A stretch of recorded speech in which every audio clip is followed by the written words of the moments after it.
Sa ating ebanghelyo ngayon, pinakita ang pagpili ni Jesus sa 72 disipulo.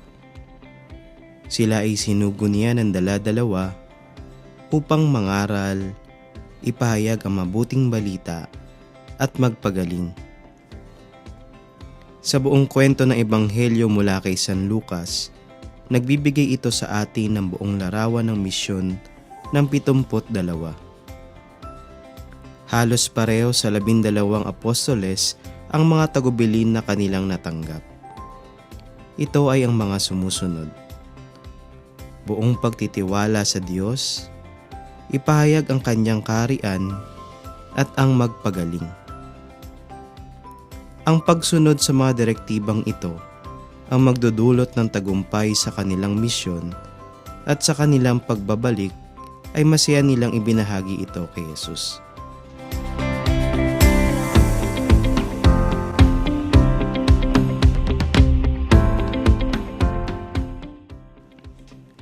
Ayon sa Katesismo ng Iglesia Katolika, ang alagad ni Kristo ay di lang dapat ingatan ang pananampalataya at isabuhay ito, kundi ipayag rin, matatag na saksihan at palaganapin.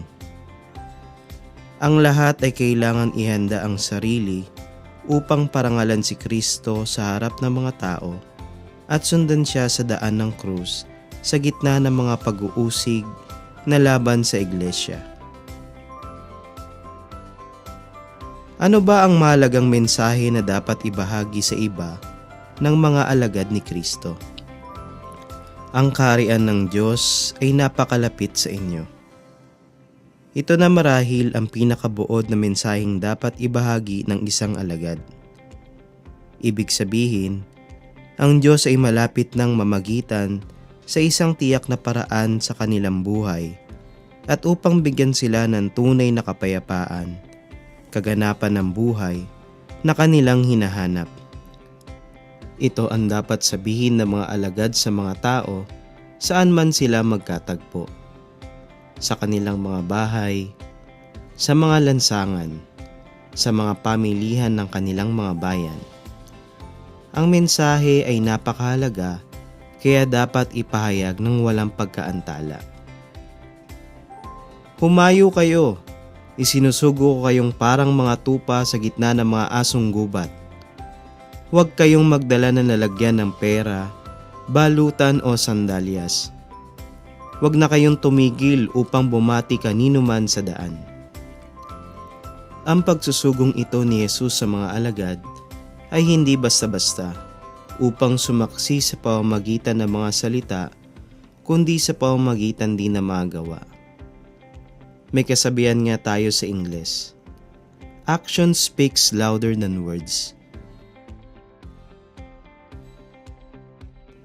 Ito ang ginagawa ni Jesus hanggang ngayon. Tinuturuan niya ang mga tao, ngunit pinapagaling din niya ang kanilang pisikal at espiritual na karamdaman.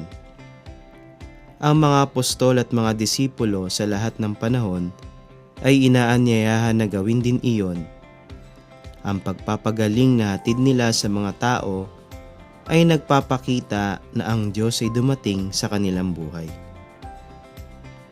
Upang ipakita na ang mensaheng ito ay talagang mula sa Diyos, ang mga alagad ni Jesus ay hindi dapat umasa sa anumang material na seguridad na ibibigay sa kanila ng kanilang mga ari-arian.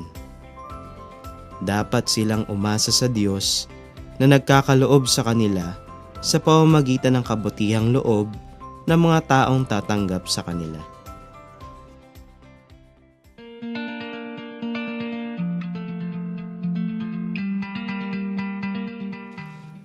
Kapag ang ating pagpapahayag ng kaharian ay hindi humantong sa pagbabago ng puso at paraan ng pamumuhay ng mga tao, maaari nating tanungin ang ating sarili.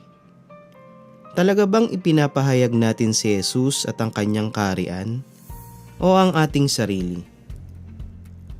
Ano-anong mga paraan ba natin maipapakita ang ating pagiging alagad ni Jesus sa pang-araw-araw nating pamumuhay?